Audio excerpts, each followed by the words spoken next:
நீங்கள் தவறவிட்ட எபிசோடுகளை இப்பொழுதே காணுங்கள் உங்கள் Tandivan.com மற்றும் Tandivan யூடியூப் சேனலில்.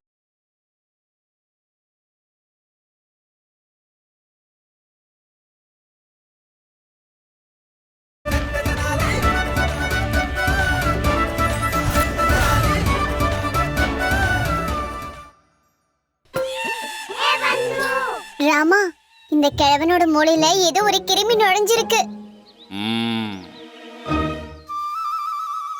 டேய் கழுதைங்களா, குதிரையை விட்டு இறங்குங்க. இப்ப நான் இதுல ஏறி சவாரி பண்ண போறேன். இல்ல குருஜி, இறங்குங்க, இல்லன்னா நான் உங்களை இந்த நடு வழியிலேயே விட்டுட்டு போயிடுவேன். இருக்க இறக்குற மொட்டலையா.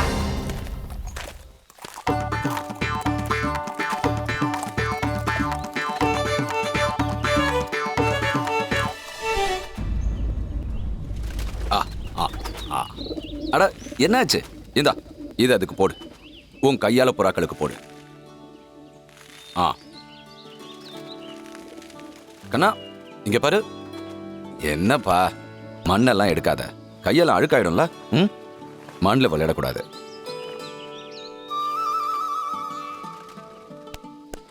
சூர்யா இங்க பாரு, கல்லுல கூட விளையாடக்கூடாது. இந்தா புறாக்களுக்கு இறைய போடு. சுவாமி, உங்களோட எல்லா தகவல்களும் பரிசுகளையும் எல்லா மகாராஜாக்களுக்கும் சக்கரவர்த்திகளுக்கும் அனுப்பியாச்சு. எல்லாம் ஆண்டவனுடைய கிருபை தான்.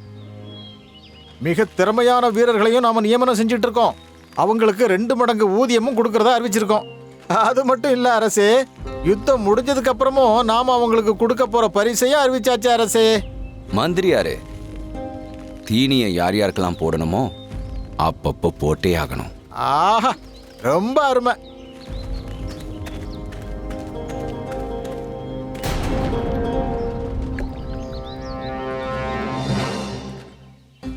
சூர்யா, சூர்யா எங்க போனா?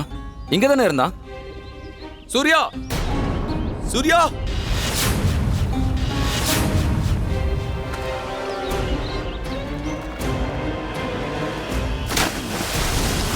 சூர்யா, சூர்யா எங்க பார்க்க? கண்ணா சூர்யா,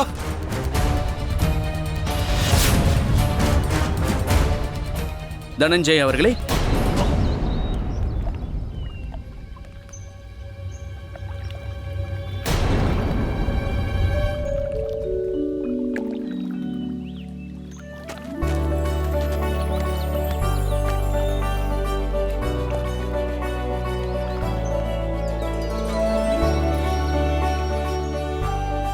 ஒரு நிமிஷம் என் இதயமே நின்னுடுச்சு.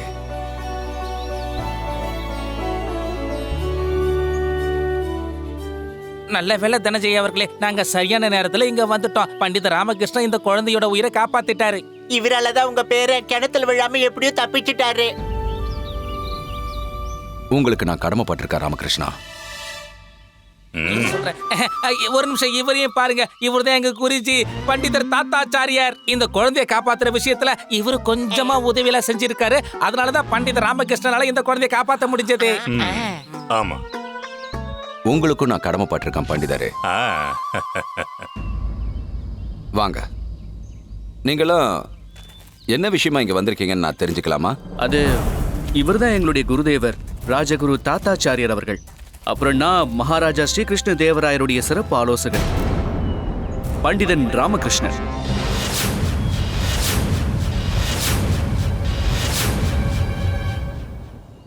உங்களை பத்தி நான் நிறையவே கேள்விப்பட்டிருக்கேன். என்ன பத்தி கேள்விப்பட்டது இல்லையா? நல்ல வேளை இன்னைக்கு உங்களோட தரிசனம் எனக்கு கிடைச்சது. சொல்லுங்க, கிருஷ்ணதேவராயன் எதுக்காக உங்களை என்கிட்ட அனுப்பி வச்சிருக்காரு? விஜயநகரத்துக்கு ஏற்பட போற பிரளயத்தை நினைச்சு அவர் பயந்து போயிட்டாரா? அவருக்கு அப்படி பயம் வந்திருந்ததுன்னா அவரே இங்க என்ன பார்க்க வந்திருக்கணும். நான் அனுப்பின தகவல் படி அவர் நடந்திருக்கணும். மகாராஜா ஸ்ரீகிருஷ்ண தேவராயர் எங்களை இங்க அனுப்பல. சொல்ல போனா உங்களை சந்திக்க நாங்க இங்க வந்த விஷயம் கூட அவருக்கு தெரியாது. நாங்க எங்களோட விருப்பப்படி தான் இங்க வந்திருக்கோம். நீங்க அவர்கிட்ட சொல்லிட்டு வந்தீங்களா சொல்லாம வந்தீங்களான்னு எனக்கு தெரியாது. ஆனா நீங்க இங்க வந்திருக்கிறது கிருஷ்ணதேவராயனை காப்பாத்தணும்ன்ற எண்ணத்தோட தானே? இல்ல, நான் இங்க உங்களை காப்பாத்த வந்திருக்கேன். மகாராஜா ஸ்ரீகிருஷ்ண தேவராயர் கிட்ட இருந்து.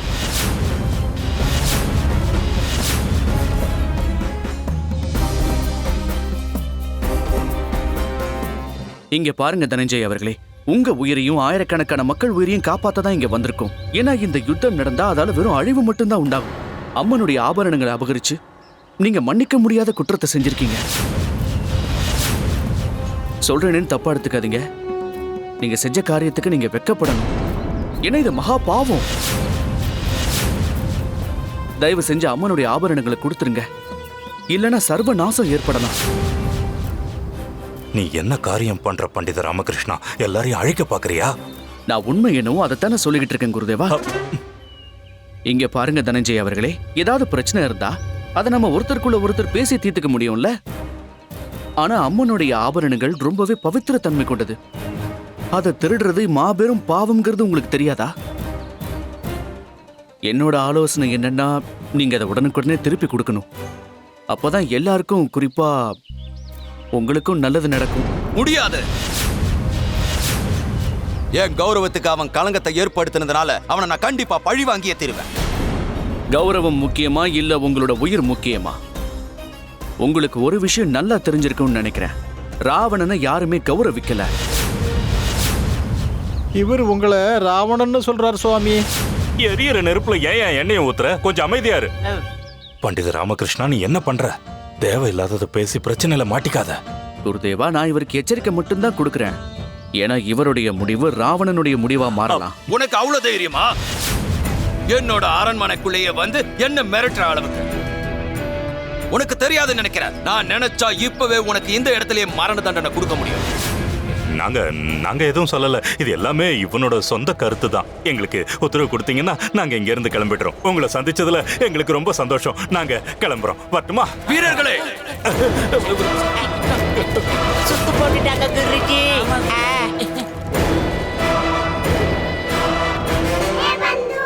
ராமா, நீ உன்னுடைய வாயை கட்டுப்பாட்டுக்குள்ள வச்சுக்கவே மாட்டியா? ஏதோ பண்ண வந்து எதையோ பண்ணி வச்சுட்டியே. யுத்தம் நடக்கும் போது நடக்கட்டும். ஆனா நீ இப்ப சாக போற. யுத்தத்தை தடுத்தே ஆகணும் பட்டு.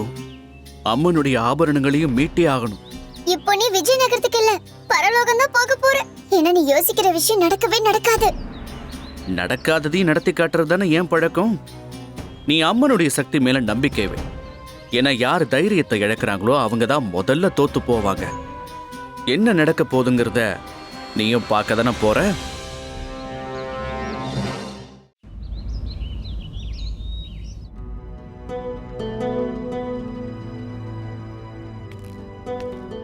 மகாராஜா, வாங்க மந்திரியாரே. மகாராஜா, நம்ம கிட்ட இப்போ அஸ்திரங்களோட 40,000 சிப்பாய்கள் இருக்காங்க. அப்புறம் 5,000 குதிரைப்படை வீரர்களும் 1000 யானைப்படைகளும் இருக்கு. மசிலிப்பட்டினத்திலிருந்து உங்களோட சகோதரர் அவரோட சேனைப்படைகளோட மற்ற சிற்றரசர்கள் கூட யுத்த களத்துக்கு கிளம்பி வந்துட்டு இருக்கார் மகாராஜா.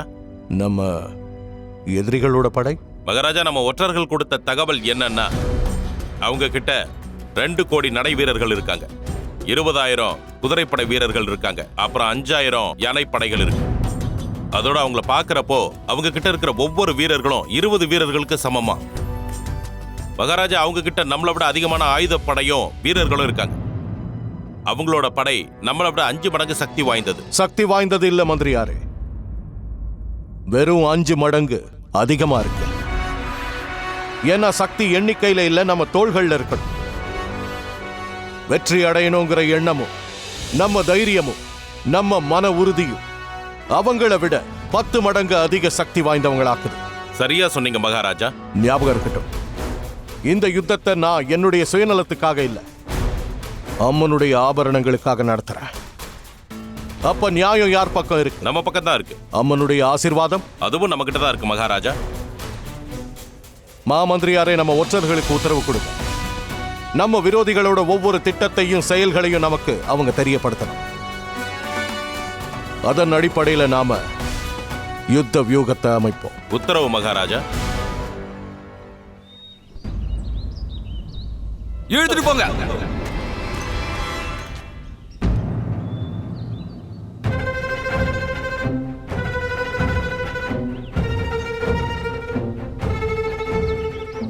அட கடவுளே, குழந்தையும் தெய்வமும் ஒண்ணுன்னு சொல்லுவாங்க.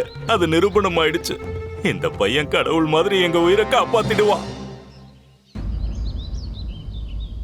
எனக்கு இந்த உலகத்துல உன்னை விட வேற யாருமே முக்கியம் இல்ல சூர்யா. ஆனா இவங்க என்ன ரொம்பவே அவமானப்படுத்திட்டாங்க. நீ என் மேல வச்சிருக்கிற அன்பும் பாசமும் என்கிட்ட இருந்து இவங்களை காப்பாற்ற முடியாது.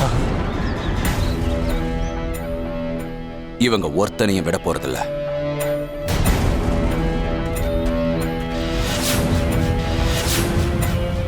குருஜி, எனக்கு தெரிஞ்சு நம்ம 3 பேருடைய கதையும் எங்கேயே முடிய போகுதுன்னு நினைக்கிறேன். வாங்க குருஜி, போய் துளசி செடியை தேடலாம். அது ஏன்னா சாகிறதுக்கு முன்னாடி 2 துளசி இலையை வாயில போட்டுக்கிட்டா செஞ்ச பாவெல்லாம் கரைஞ்சிடுமா. அதுக்கப்புறம் நம்ம அடுத்த ஜென்மத்திலயும் மனுஷனாவே பிறப்போமா. கடவுளே, உங்க எல்லாரோட அழிவு காலமும் நெருங்கிடுச்சுன்னு வச்சுக்கோங்க. கடைசியா ஏதாவது பேசணும்னு விருப்பப்பட்டா பேசிக்கோங்க. எல்லாம் அந்த ஆண்டவரோட கிருபை.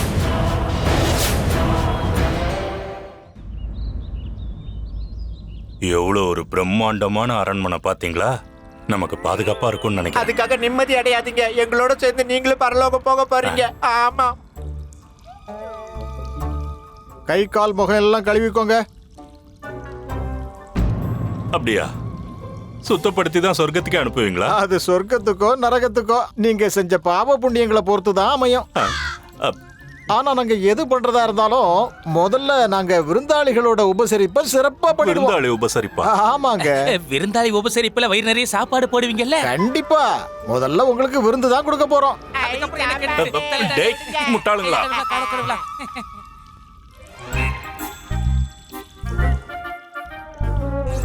ராமா, சாப்பாடு ஆறிட போகுது. வாங்க. எல்லாரும் போய் உட்காருங்க.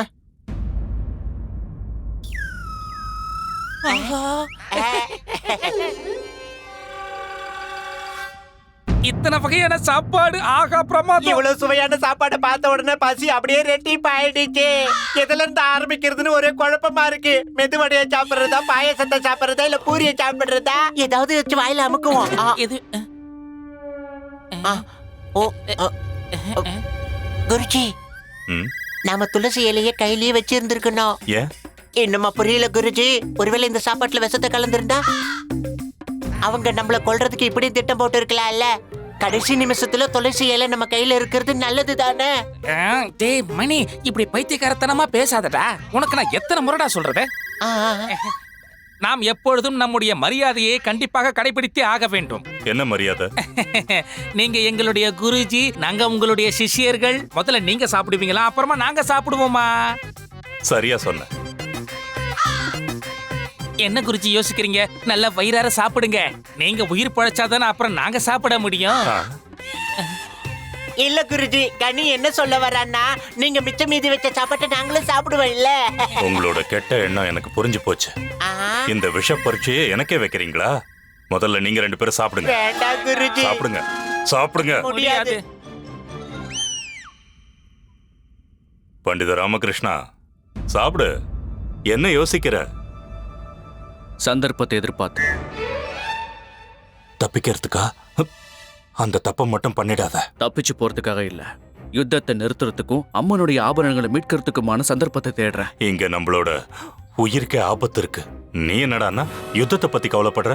இத பாரு பண்டித ராமகிருஷ்ணா, நீ ஏற்கனவே சிங்கத்தோட குகைக்குள்ள நுழைஞ்சு அது மேலேயே தாக்குதலை நடத்தி இருக்க. இப்ப நீயே அனுபவி. உன் கடைசி சாப்பாடை சாப்பிட்டு துடிதுடிச்சு சாவு. அந்த உணவுல விஷம் இல்ல, நீங்க பயப்படாம சாப்பிடலாம். நீங்க சொல்றதை எங்களால எப்படி நம்ப முடியும்? ஏன்னா சொல்றதுன்னா நீங்க சொல்லிடுவீங்க. இந்த சாப்பாட்டுல விஷம் இருக்குன்னு எங்க மனசுல சந்தேகம் வந்துருச்சே. உங்க எல்லாரையும் கொல்லணும்னு நினைச்சா அதுக்கு எத்தனையோ சுலபமான வழி இருக்கு. சாப்பாட்டை வீணாக்க வேண்டிய அவசியம் எனக்கு என்ன வந்தது? உணவுல விஷம் கலக்கல. பண்டிதரே, நீங்க சாப்பிடலாம். சாப்பிடுங்க குருஜி. சாப்பிடுங்க, சாப்பிடுங்க குரு. பூதமங்கல மாரியாத்தா என்ன மட்டும் காப்பாத்து. என்ன சேர்த்துக்கிற மணி? பண்டிதரே, நான் தான் சொன்னல உணவுல விஷம் இல்லைன்னு. இருந்தாலும் நான் சாப்பிட போறதில்ல. உபசரிப்புக்கு நன்றி. சாப்பிடு சாப்பிடு சீக்கிரம். ஏன் பண்டிதரே, நீங்க அம்மனோட ஆபரணங்களை மீட்டுட்டு போகாத வரைக்கும் ஒரு பருக்க கூட சாப்பிட மாட்டேன்னு சபதம் போட்டுட்டு வந்திருக்கீங்களா என்ன? ஆமா. அப்ப சரி, உங்க பேர் எல்லாத்தையும் சரித்திரத்துல பொறிக்க போறாங்க. அது எப்படின்னா பிரபல பண்டிதர் ராமகிருஷ்ணர் உண்ணாவிரதம் இருந்து உயிர் தியாகம் செஞ்சார்னு. அதுவும் பெரிய செல்வந்தரான பேரும் புகழும் கொண்ட தனஞ்சய முதலியாரோட அரண்மனையில. என்ன மந்திரியாரே இது?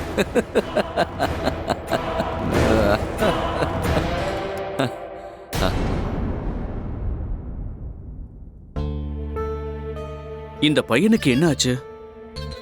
நான் வந்ததுல இருந்து கவனிச்சுக்கிட்டு இருக்கேன், ஒரு வார்த்தை கூட பேச மாட்டேங்கிறானே. இவனால பேசவே முடியாது. அது ஒண்ணு எனக்கு பெரிய பிரச்சனை இல்லை. ஏன்னா என்கிட்ட செல்வம் எக்கச்சக்கமா இருக்கு. அந்த செல்வம் என் பேரனுக்கு பதிலா பேசும். செல்வம் வருங்காலத்தை நிர்ணயிக்காதுன்னு எங்க அம்மா அடிக்கடி சொல்லுவாங்க. நல்ல வருங்காலத்துக்கு தேவை நல்ல பண்பாடு. ஆனா இது இந்த பையனுக்கு நிச்சயம் கிடைக்க போறதில்ல. பண்டித ராமகிருஷ்ணா, என்ன நிம்மதியா சாப்பிட விடு, இல்லைன்னா ஜீரணமாகாது. பண்டிதரே, நீங்க இப்ப என்ன சொல்ல வரீங்க? என்னாலதான் என் பேரன் கெட்டு போறானா? அது உண்மைதானே தனஞ்சய் அவர்களே? யார் ஒருத்தர் அம்மனுடைய ஆபரணங்களே திருடி இருக்காங்களோ அவங்க கிட்ட இருந்து என்ன நல்ல பழக்கத்தை அந்த குழந்தை கத்துக்கும்? நீங்க உங்க அன்பு பேரனுக்கும் உங்க பழக்கத்தை தான் கத்து தரீங்க. போதும் பண்டிதர் ராமகிருஷ்ணா, இதுக்கு மேல எதையும் பேசாதீங்க. இந்த விஷயத்துக்கு நடுவுல என் பேரனை இழுக்காதீங்க. இவனோட வேதனைகளும் வலியும் உங்களுக்கு எப்படி தெரியும்? சின்ன வயசுலயே இவனை பெத்தவங்களை இழந்துட்டான். அவங்களோட ரதம் பள்ளத்தாக்குல விழுந்துருச்சு. இவன் எப்படியோ உயிர் பழிச்சிட்டான். ஆனா இவனை பெத்தவங்க இறந்ததை பார்த்து இவனோட பேச்சு பறி போயிடுச்சு. இவன் எவ்வளவு பெரிய மேத தெரியுமா? ஏன்னா இவன் சிரிச்சுக்கிட்டே போறான். அது மட்டும் இல்லாம இவன் 6 மாசத்திலே பேச ஆரம்பிச்சிட்டான். அப்படின்னா இவனால மறுபடியும் பேச முடியும்.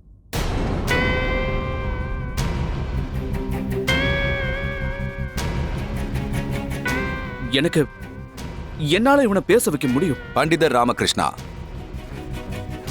உங்க புகழ பத்தி நான் கேள்விப்பட்டிருக்கேன். நீங்க முடியாததை முடிச்சு காட்டுவீங்கன்னு. எல்லா பிரச்சனைகளுக்கும் உங்ககிட்ட தீர்வு இருக்கும். நீங்க ஒரு பெரிய ஞானி. அதுக்காக என் பேரனையை கேள்வி பண்ற அளவுக்கு உங்களுக்கு யார் அதிகாரம் கொடுத்தது? ராமகிருஷ்ணா, புண்ணியம் சேர்ந்தால நம்ம தலையெழுத்தே மாறிடும் தனஞ்சய் அவர்களே. ஞானிகளால அவங்களுடைய பலவீனத்தையே கூட பலமா மாத்திக்க முடியும். ஆனா ஞானம் இல்லாதவன் எதுவும் செய்ய முடியாது. இப்ப நீங்க என்னதான் சொல்ல வரீங்க? ஒருவேளை இந்த பையன் பிறப்பிலேயே ஊமையா இருந்தா இது சாத்தியமா இருக்காது. ஆனா இவன் முதல்லயே பேசியிருக்கான்னா அப்ப இப்பவும் இவனை பேச வைக்கிறதுக்கு வாய்ப்பு இருக்கு.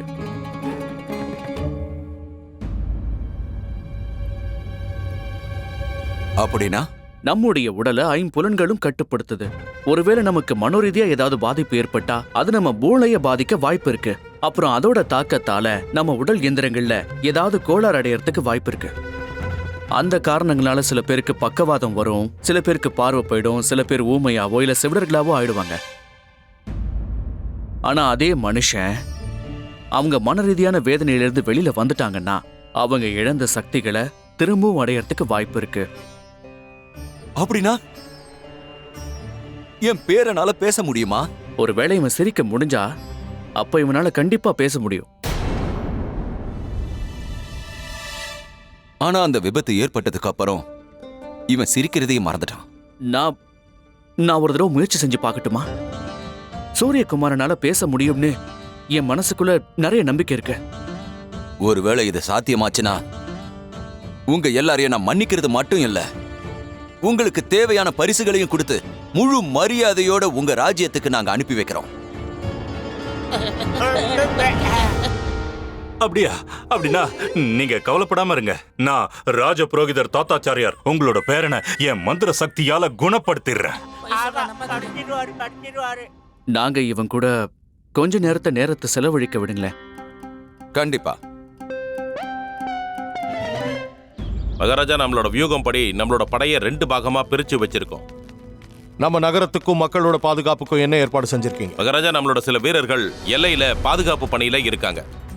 எதிரிகள் மாறு வேஷத்துல நம்ம நகரத்துக்குள்ள நுழைய வாய்ப்பு இருக்கு. வயதானவர்களுக்கும் பெண்களுக்கும் சிறப்பான பாதுகாப்பு ஏற்பாடுகளை செஞ்சிருப்பீங்க நம்புறேன். ஆமா மகாராஜா. அரசவையை சேர்ந்த எல்லாருக்கும் விசேஷ பாதுகாப்பு ஏற்பாடுகளை செய்யுங்க. குறிப்பா குருதேவருக்கும் நம்ம பண்டிதன் ராமகிருஷ்ணன் எங்க? அது பண்டிதர் ராமகிருஷ்ண அவரு இங்கதான் இருக்காரு. நல்லா இருக்காரு மகாராஜா. 2 நாளா அவன் என் கண்ணிலேயே படலையே. அது அவருக்கு உடல்நிலை சரியில்லை மகாராஜா. அவர் வீட்லயே ஓய்வு எடுத்துக்கிட்டு இருக்காரு. நீங்க கவலைப்படாதீங்க மகாராஜா. நாளைக்கு அவர் கண்டிப்பா உங்களை சந்திக்க வருவாரு. உடல் நலம் சரியில்லையா? ஆமா மகாராஜா.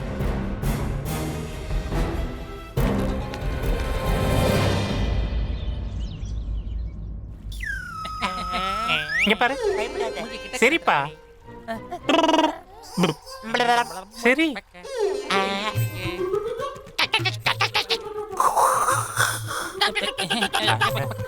குருஜி, இந்த பையனை சிரிக்க வைக்கிறத விட 3 பேர் சேர்ந்து எரும மாடு மேய்க்க போலாம். இது வேலைக்கு ஆகாது குருஜி. இவனை சிரிக்க வைக்க நம்ம முயற்சி பண்ண நம்ம நாக்கு தான் தள்ளிடும்.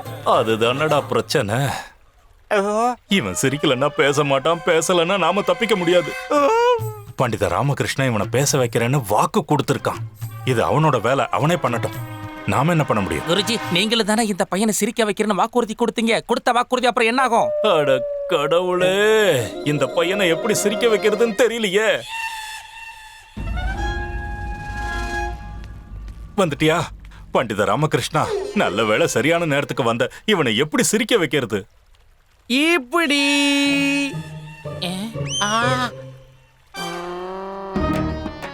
சூரியா, என் நட்பை ஏத்துக்கிறியா? நான் ரொம்ப தூரத்துல இருந்து உன்னை பாக்குறதுக்காகவே வந்திருக்கேன்.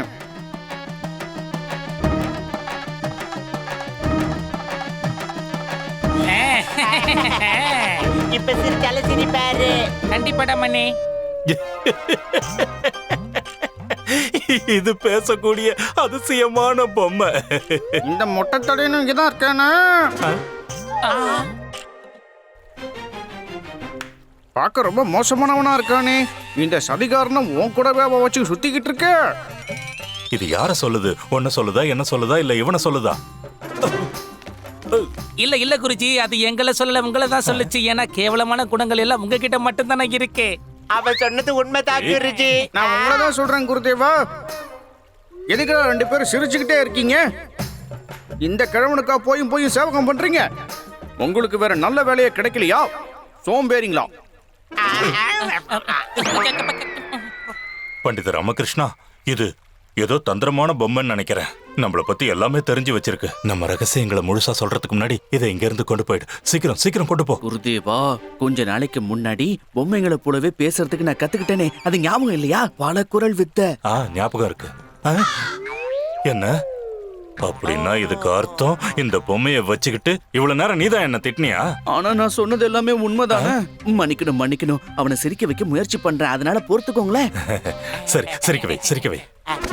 அந்த பண்டிதன் ராமகிருஷ்ணன் நான் விட மாட்டேன். காப்பாத்துக்க குருதேவா, என்ன காப்பாத்துக்க. நான் இத வந்துட்டேன். விடு அவனை விடு.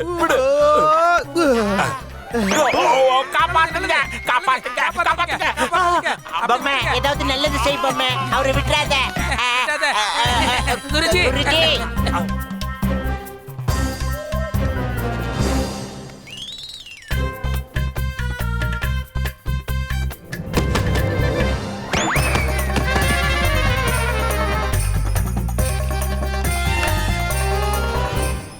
போது, நிறுத்துங்க. எதுவுமே நடக்காது. எல்லாமே வீண்தான். மந்திரியாரே, இவங்களால சிரிக்க வைக்க முடியலன்னா இவங்க தலையை இழக்க வேண்டியதுதான். வேண்டாம், நாங்களே ஏதாவது செய்யறோம். கண்டிப்பா செய்யறோம், நிச்சயமா செய்யறோம். ஆமா குருதேவா, உங்களாலதான் இவனை சிரிக்க வைக்க முடியும். எப்படி சிரிக்க வைக்கிறது? என்ன குருஜி, உங்ககிட்ட தான் நகைச்சுவை கொட்டி கிடக்குது. உண்மைதான். அப்படி உங்களால சிரிக்க வைக்க முடியலன்னா உங்க முகத்தை கண்ணாடியில பாருங்க, உங்களுக்கு சிரிப்பு தானா வந்து சேரும். அதெல்லாம் அப்புறம் பாத்துக்கலாம். ஆனா அதுக்கெல்லாம் முன்னாடி குருதேவருடைய வேஷத்தையும் உடைகளையும் மாத்தி ஆகணும். ஏன்னா அப்பதான் நம்ம நினைச்சதெல்லாம் நிறைவேறும்னு தோணுது. வேஷத்தை மாத்தணும், உடைய மாத்தணுமா? ஏன், எதுக்கு? இதுக்குதான். சூரியகுமார், நான் வந்துட்டேன். உன் வாசலை தேடி வந்தேன். உன்னை இப்போ சிரிக்க வைக்க போறேன். அதுக்காகத்தான் இப்போ வந்திருக்கேன். சரி, எனக்காக கொஞ்சம் சரி. உன் சிரிப்புல தான் எங்க உயிரே அடங்கி இருக்கு. சரி சரி. இந்த மண்ட பையன் சிரிக்கவே மாட்டேங்கிறான். என்ன பண்றதுன்னு தெரியல.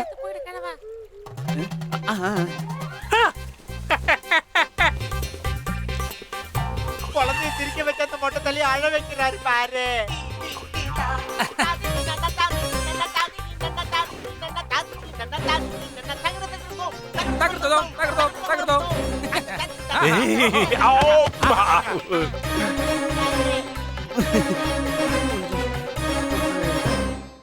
ஒண்ணு பண்ணுங்க குருஜி, இப்ப நீங்க பாடுங்க, நாங்க ஆடுறோம். அப்பவாவது அந்த நல்ல குழந்தை சிரிக்குதான்னு பாக்கலாம்.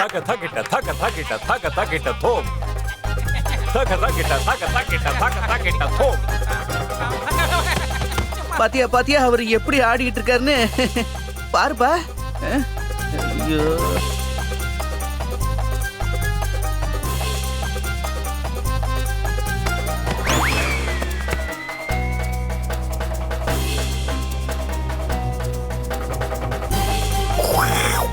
குரங்கு குரங்கு, நாய் நாய். குருஜியோட சுயரூபத்தை காட்டிக்கிட்டு இருக்காரு. கண்டிப்பா அவன் சிரிப்பான் பாரு. மயங்கிடுச்சு. நிறுத்துறீங்களா? என் பேரனை சிரிக்க வைக்க முயற்சி பண்றீங்களா இல்ல பயமுறுத்த பாக்குறீங்களா? அவனுக்கு ஏதாவது ஆகணும்னு நினைக்கிறீங்களா? போதும், நிறுத்துங்க. இங்க இருந்து எடுத்துட்டு போ. ஐயா ஒரு நிமிஷம், கடைசியா எங்களுக்கு ஒரே ஒரு வாய்ப்பு தாங்க. கடைசியா ஒரே ஒரு முயற்சி. குருதேவா, ஒருத்தரை சிரிக்க வைக்கிறது எவ்வளவு கஷ்டம்னு என் வாழ்க்கையில இன்னைக்குதான் முதல் முறையா தெரிஞ்சுக்கிட்டேன். என் நிலைமைய பாரு. சிரிக்க வைக்கிறது ரொம்ப கஷ்டம், ஆனா அழ வைக்கிறது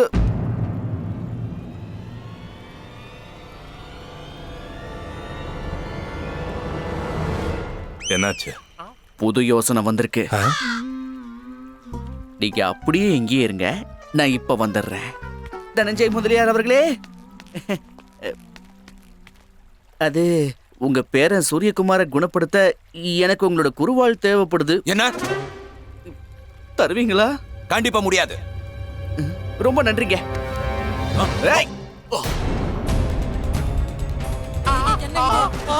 ஏய் நில்லுங்க, அங்கே நில்லுங்க, யாரு கிட்ட வராதீங்க. இன்னொரு அடி முன்னாடி எடுத்து வச்சுக்க, அப்புறம் உங்க தனஞ்சய் முதலியாருடைய உயிர் அவர் உடம்புல இருக்காது சொல்லிட்டேன். தனஞ்சய் முதலியார் அவர்களே, உங்க பாதுகாவலர்களை கிட்ட வரக்கூடாதுன்னு சொல்லுங்க. இல்லனா அப்புறம் என்ன ஆகும்னு எனக்கே தெரியாது. வராதீங்க, அங்கே நில்லுங்க. ஆயுதங்களை கீழே போடுங்க, கீழே போடுங்க. சொல்றத செய்யுங்க, கீழே போடுங்க. எல்லாரும் சொல்லுங்க. அப்படிதான். அட கடவுளே, பண்டித ராமகிருஷ்ணனுக்கு முழுசா பைத்தியம் பிடிச்சிடுச்சு போல இருக்கு. நம்ம எல்லார் உயிரோடையும் விளையாடிக்கிட்டு இருக்கான். யாகத்துல போடுற விறகு கட்டைக்கு பதிலா நாம எரிஞ்சு சாம்பல் ஆயிடுவோம் போல இருக்கு. யாராலையும் காப்பாற்ற முடியாது. பண்டித ராமகிருஷ்ணா, நீ என்ன பண்ணிக்கிட்டு இருக்க? பண்டித ராமகிருஷ்ணா, அவரை விட்டுருங்க, விட்டுருங்க, சொன்னா கேளுங்க. விட வர இல்ல, என்னால இவரை விட முடியாது, விடவே முடியாது. பண்டித ராமகிருஷ்ணா, எங்க தனஞ்சய முதலியார விட்டுடுங்க. எல்லாம் அந்த ஆண்டவனோட கிருபை. ஐயோ, இதையே சொல்லி என்ன வெறுப்பேத்தாதையா. அப்புறம் பதட்டத்துல கை அப்படி இப்படி அடிச்சுன்னு போய் உண்மையிலே இது கடவுள் கிருபை ஆயிடும் சொல்லிட்டேன். அட கடவுளே, யாரும் தடுக்காதீங்க, யாரும் தடுக்காதீங்க. விட்டு விட்டு அவரை விட்டு. விட முடியாது குருதேவா, நிலைமை நம்ம கைய மீறி போயிடுச்சு. ஆனா நான் நினைச்சதை நிச்சயமா முடிச்சே ஆகணும். சரி நடங்க, நகருங்கன்னு சொல்றேன்ல, நகருங்க. போங்க. என்ன பண்ற? இரு. முடியாது குருதேவா, நகருங்க, ஏறி வாங்க. யாரு கிட்ட வரக்கூடாது சொல்லிட்டேன். ராமகிருஷ்ணா, யாரும் வரக்கூடாது. பண்டித ராமகிருஷ்ணா, இங்க பாரு, சொல்றது கேளு. உனக்கு என்ன வேணாலும் விட்டு நகருங்க, போங்க. வீரர்களே, ஏன் முகத்தை ஏன் பார்த்துட்டு இருக்கீங்க? மேல போங்க, சீக்கிரம் போங்க.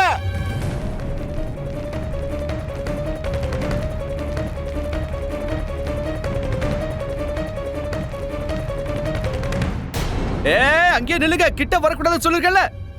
பண்டித ராமகிருஷ்ணா, வேண்டாம். அங்கே நிக்க சொல்லுங்க. கிட்ட வந்தீங்கன்னா அவ்வளவுதான். வராதீங்க, யாரும் கிட்ட வராதீங்க. ராமகிருஷ்ணா நம்மள கொல்லாம விட மாட்டான் போல இருக்க. இவன் பயங்கர முட்டாளா இருக்கான்.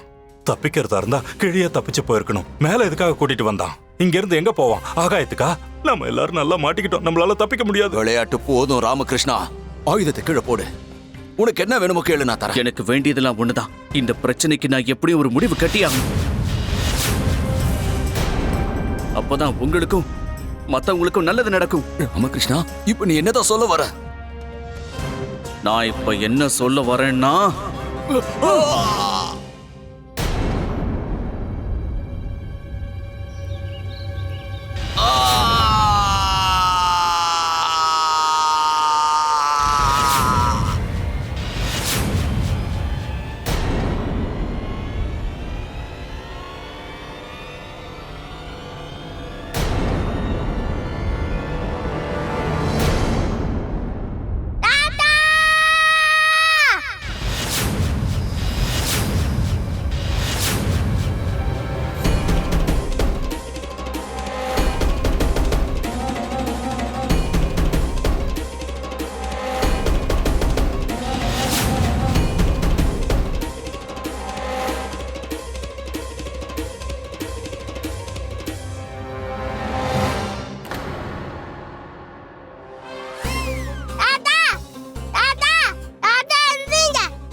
ராமகிருஷ்ண எங்க? அவன் தப்பிச்சிடக்கூடாது. போய் பிடிங்க, சீக்கிரம் போங்க. நான் இங்கதான் இருக்கேன்.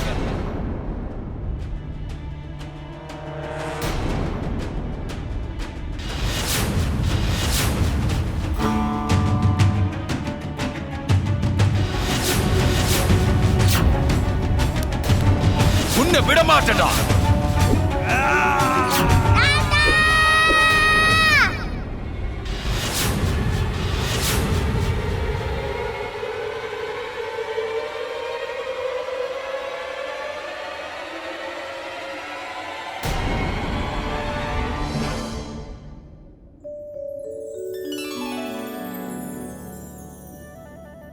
என்ன தாத்தா?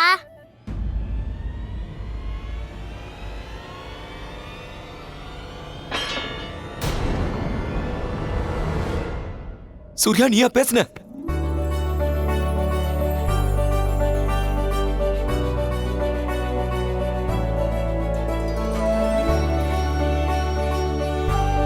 நீ பேசிட்ட சூர்யா, நீ பேசிட்ட.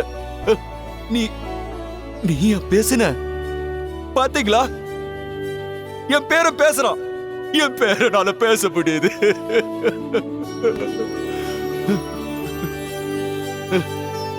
நான் எங்கேயும் ஓடல தனஞ்சயன் அவர்களே. நான் ஒன்னும் தப்பிச்சு போக இங்க வரல.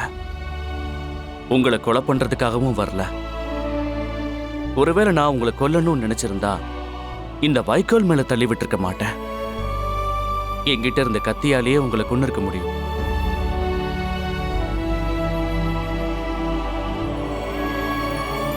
என்னோட திட்டமே இதுதான். சூரியகுமார் நீங்க கீழே விழறத பார்க்கணும்னு நினைச்சேன். ஏன்னா முதல் விபத்து ஞாபகம் இருக்கா? இவன் அம்மா அப்பா விபத்துல கீழே விழறத பார்த்த அதிர்ச்சியில தான் இவனுக்கு பேச்சு நின்னு போச்சு. அதனாலதான் இத்தனை நாளா பேச முடியல. அதனால இன்னைக்கு அதே மாதிரி அவன் தாத்தா மேல இருந்து கீழே விழறத பார்த்ததும் அவன் இழந்த அந்த பேச்சு திறனை மறுபடியும் அடைஞ்சு பேச ஆரம்பிச்சிட்டான். நான் நினைச்சது நடந்துருச்சு. தாத்தா, உங்களுக்கு எதுவும் ஆகலையே?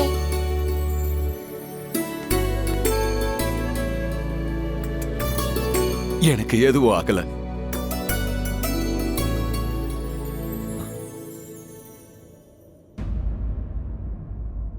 என் சூரியகுமார பேச வைக்கிறதுக்காக தான் நீங்க என்கிட்ட இந்த மாதிரி நடந்துக்கிட்டீங்களா?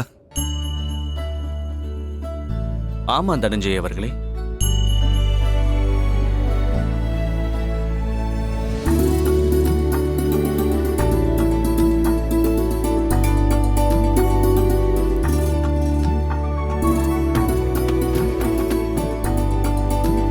கோவிந்தா கோவிந்தா, எங்க குருஜி போயிட்டாரு. கோவிந்தா கோவிந்தா, எங்க குருஜி போயிட்டாரு. கோவிந்தா கோவிந்தா, எங்க குருஜி போயிட்டாரு. கோவிந்தா எங்க குருஜி போயிட்டாரு. கோவிந்தா கோவிந்தா, எங்க குருஜி போயிட்டாரு. கோவிந்தா கோவிந்தா, எங்க குருஜி போயிட்டாரு. கோவிந்தா குருதேவா. கோவிந்தா. தனஞ்சயன் அவர்களே, நீங்க உயிர் பழச்சிக்கிட்டீங்க. ஆனா உங்களுக்கு பதிலா எங்க குருதேவர் மண்டைய போட்டுட்டாரு பாத்தீங்களா? அதாவது பரலோகத்துக்கு போயிட்டாரு பாருங்க. அவர் உயிருக்கெல்லாம் ஒண்ணாகல, சுயநினைவு தான் இழந்திருக்காரு. அவரை நினைவுக்கு கொண்டு வர ஏதாவது முயற்சி பண்ணுங்க. அவ்வளவு சுலபத்துல சாகர ஆளா இவரு உயிரோட தான் இருக்காரு. இது ரொம்ப வருத்தப்பட வேண்டிய விஷயம் தான். டேய் மணி, இந்த கிழவனை கீழே இறக்கி வைடா. பாவமா இருக்கான். குருஜி, சௌதாமணி தேவி வந்திருக்காங்க. கண்ணை முடிச்சு பாருங்க. ஆமா குருஜி. சௌதாமணி, சௌதாமணி.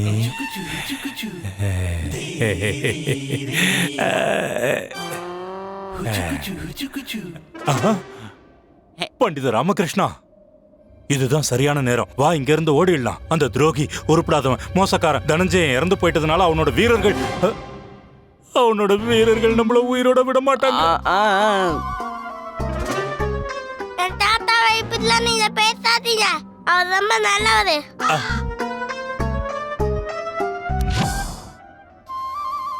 என்ன இந்த பையன் பேசுறான்?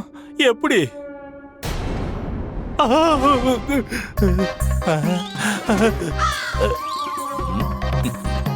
இந்த இறந்து போனவனோட ஆத்மா என் கண்ணுக்கு தெரியுது. இங்க என்னதான் நடக்குது? நான் ஏதாவது கனவு காண்றேனா? பேச முடியாதவன் பேசிக்கிட்டு இருக்கான். செத்து போனவன் திரும்ப கண்ணு முன்னாடி வந்து நிக்கிறான். அதுவும் இப்போ உயிரோட. எவன் ஒருத்தனுக்கு தண்டனை கிடைக்கணுமோ அவன் ஈனி இழிச்சுக்கிட்டு என்ன அவமானப்படுத்திக்கிட்டு இருக்கான். எல்லாம் அந்த ஆண்டவனோட கிருபைதான்.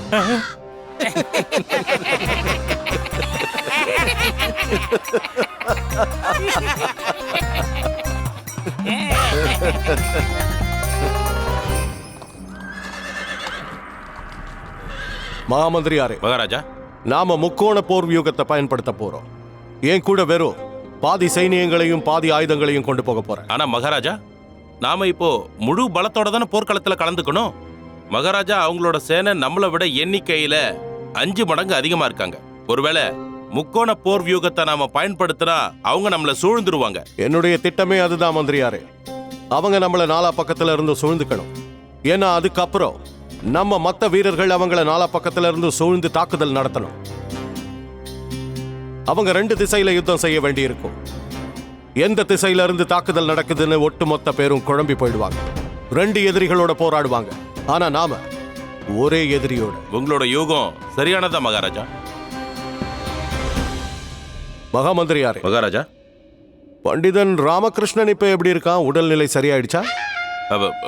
மகாராஜா, அது இது வரைக்கும் அவரை பத்தி எனக்கு எந்த தகவலும் கிடைக்கல மகாராஜா. மகாமந்திரியாரே, நீங்க எதையும் என்கிட்ட இருந்து மறைக்கிறீங்கன்னு எனக்கு தோணுது. என்ன? பண்டிதன் ராமகிருஷ்ணன் எங்க இருக்கான்னு தெளிவா சொல்லுங்க. மகாராஜா, அது பண்டித ராமகிருஷ்ணன் இங்க இல்ல. அவரு தனஞ்சயனை சந்திக்க போயிருக்காரு. என்ன? தனஞ்சயனை சந்திக்க போயிருக்கான்? ஆமா மகாராஜா. இவன் அங்க போக வேண்டிய அவசியம் என்ன வந்துச்சு? மகாராஜா, நான் அவருக்கு புரிய வைக்க நிறைய முயற்சி பண்ணேன். ஆனா அவர் புரிஞ்சிக்கவே இல்லை. அவரு அமைதி பேச்சுவார்த்தைக்காக போயிருக்காரு. இந்த யுத்தத்தை தடுக்க பாக்குறாரு. பண்டிதனே ராமகிருஷ்ணா, நீ செஞ்சது கொஞ்சம் கூட சரியில்லை. தனஞ்சயன் என்ன நினைப்பான் தெரியுமா? நான் யுத்தத்தை பார்த்து பயந்துட்டேன்னு நினைப்பான். ஏன் உயிரை காப்பாத்திக்க பண்டிதன் ராமகிருஷ்ணனை அங்க அனுப்புனேன்னு நினைப்பான். என்னை ஏளனமா பாப்பான். அது எனக்கு அவமானத்தை உண்டாக்கும். கவலைப்படாதீங்க மகாராஜா, பண்டிதர் ராமகிருஷ்ணனுக்கு எதுவும் ஆகாது. எனக்கு நம்பிக்கை இருக்கு. அவரு ரொம்ப சேமமா விஜயநகரத்துக்கு திரும்ப வந்துருவார் மகாராஜா. அப்படியா? உங்களுக்கு நம்பிக்கை இருக்கா? இந்த முறை அவன் நல்லபடியா திரும்பி வந்தாலும் நான் அவனை மன்னிக்க மாட்டேன். அவனுக்கு தண்டனை உண்டு. சரி மகாராஜா. சேனாபதியாரே, சொல்லுங்க மகாராஜா. நம்ம வீரர்கள் கிட்ட தாக்குதலுக்கு தயாரா இருக்க சொல்லுங்க. உத்தரவு மகாராஜா.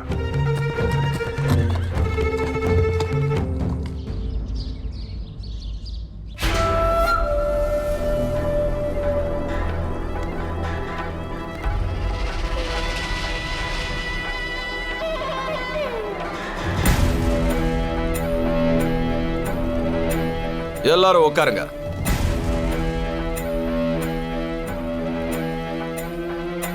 பாத்தீங்களா, பண்டிதர் ராமகிருஷ்ணனுக்கு என்னை விட முதல் உரிமை கிடைச்சிருக்கு. எனக்கு இது மட்டும் தெரிஞ்சிருந்தா நானே இந்த முட்டாப்பைய தனஞ்சயனை கீழே தள்ளி விட்டுருப்பேன். அது என்ன பெரிய விஷயம்? பண்டிதர் ராமகிருஷ்ணா, எனக்கு ரொம்ப சந்தோஷமா இருக்கு. உங்களுக்கு நான் நன்றி கடன் பட்டிருக்கேன். கேளுங்க, உங்களுக்கு என்ன வேணுமோ தாராளமா கேளுங்க. தங்கம், வைரம், வெள்ளி, வைடூரியம், எதை வேண்டுமானாலும் கேளுங்கள். உங்களுக்கு எது விருப்பமோ அது எல்லாத்தையும் உங்க பாதங்கள்ல நான் சமர்ப்பிக்கிறேன். பணம் 10 செய்யும். அம்மன் ஆபரணங்களை கொடுத்து இந்த யுத்தத்துக்கு ஒரு முடிவு கட்டுங்க. பண்டிதர் ராமகிருஷ்ணா, என் பேரனுக்கு பேச்சு திறனை கொடுத்து அவனுக்கும் எனக்கும் புது வாழ்க்கையை கொடுத்திருக்கீங்க. அதுக்காக எதை வேணாலும் என்னால கொடுக்க முடியும். ஆனா அம்மனோட ஆபரணங்களை நிச்சயமா தர முடியாது. நான் வேற எதையுமே யாசகம் கேட்டு உங்க ராஜ்யத்துக்கு வரல தனஞ்சய் அவர்களே. நான் என் உயிரையே பணயமா வச்சது இந்த உத்தேசத்துக்காக மட்டும்தான். அம்மனோட ஆபரணங்களை எக்காரணத்தை கொண்டு உங்களுக்கு என்னால தர முடியாது. அது வேணும்னா சுயமா கிருஷ்ணதேவராயரே நேரா என் முன்னால மண்டியிட்டு என் அரண்மனைக்குள்ள வந்தாகணும். நீங்க ரொம்ப பெரிய விஷயம் தான் பண்ணிருக்கீங்க. அதனால நான் உங்களுக்கு இன்னொரு வாய்ப்பு தரேன். கேளுங்க, உங்களுக்கு வேற என்ன வேணும்? நீங்க எதை கேட்டாலும் நான் தரேன். செல்வம் தான் பேசும்.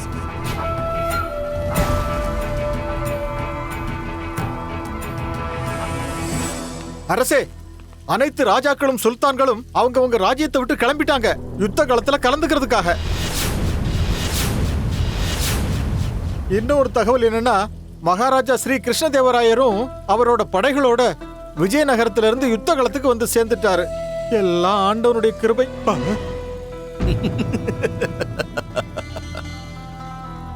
அப்போ யுத்தம் நடந்தாகணும்.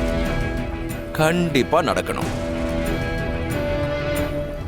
இதத்தான் நான் என்னோட மொழியில யுத்தமும் லாபம்னு சொல்லுவேன். இதுல வெற்றியும் எனக்கு தான், புகழும் எனக்கு தான். இப்போ என்னால உறுதியா சொல்ல முடியும், கிருஷ்ணதேவராயனுக்கு தோல்வி நிச்சயம். மகாராஜா ஸ்ரீகிருஷ்ண தேவராயரை போல ஒரு மாவீரன் இந்த நாட்டுல மட்டும் இல்ல, இந்த உலகத்திலே வேற எங்கேயுமே கிடையாது. உங்க வாழ்க்கையோட கடைசி நாட்களை என்ன ஆரம்பிச்சிருங்க தனஞ்சய் அவர்களே. ஏன்னா என்னோட மகாராஜா உயிரை காப்பாத்த நான் இங்க வரல, உங்க உயிரை காப்பாத்த தான் இங்க வந்தேன். இவன் என்ன தூக்குல தொங்க விடாம விடமாட்டான் போல இருக்க. யுத்தமும் ஒரு சதுரங்க விளையாட்டு மாதிரி தான். இத பார்க்கும்போது நமக்கு 2 ராஜாக்கள் சண்டை போடுற மாதிரி தெரியும். ஆனா உண்மை என்னன்னா, இது என்னால விளையாடப்படுது. ஏன்னா இந்த மொத்த 64 சதுரங்களையும் கட்டுப்பாட்டுக்குள்ள வச்சிருக்கிறது நான் தான்.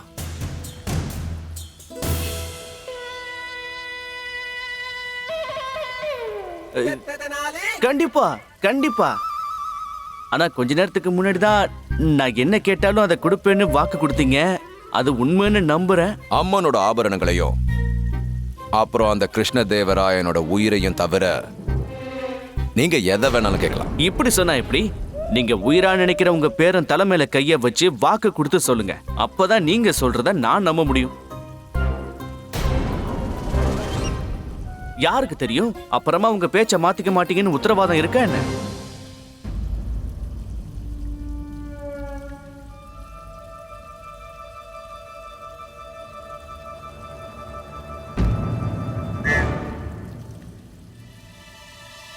அம்மனோட ஆபரணங்களும் அந்த கிருஷ்ணதேவராயனோட உயிரையும் தவிர எதை கேட்டாலும் நான் தருவேன்.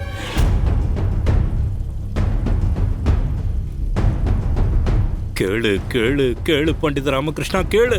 வாங்கிட்டு என்கிட்ட கொடுத்துரு, நான் வச்சுக்கிறேன்.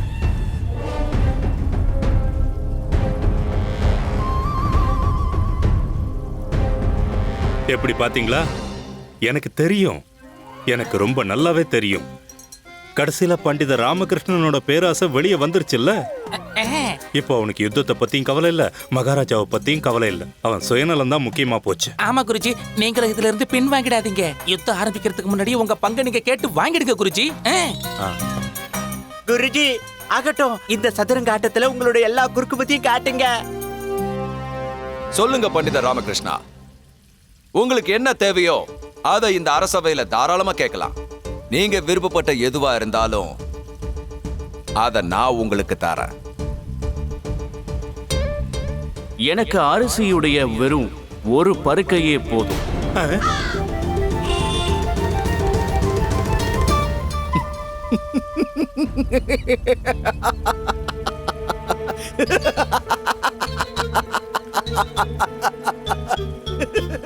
என்ன இவன் தெரிஞ்சுதான் கேக்குறானா? பண்டித ராமகிருஷ்ணன் சரியான முட்டாள் தான். என்ன கேட்டிருக்கான் பாத்தீங்களா? கேவலமா கேட்டிருக்கான். இவனோட புத்தி எவ்வளவு அல்பமானதுன்னு இப்பதான் புரிய வருது. என்ன கேட்கணும்னு என்கிட்ட கேட்டிருக்கலாம்ல, நான் சொல்லிருப்பேனே. பண்டிதர் ராமகிருஷ்ணா, நீங்க இப்படி கேட்பீங்க நான் எதிர்பார்க்கவே இல்லை. அரிசியோட ஒரு பருக்கையா? என்ன பண்டிதர் நீங்க? உங்களுடைய மதிப்பு ஒரே ஒரு பருக்கை அரிசிதானா? இருந்தாலும் உங்களுக்கு ஒரு வாய்ப்பு தரேன். இன்னொரு முறை யோசிச்சு நல்லதா கேளுங்க. உங்களுக்காக தான் இந்த வாய்ப்பு. பணம் 10 செய்யும். Catch us on TV, Tandivan.com, Facebook and YouTube.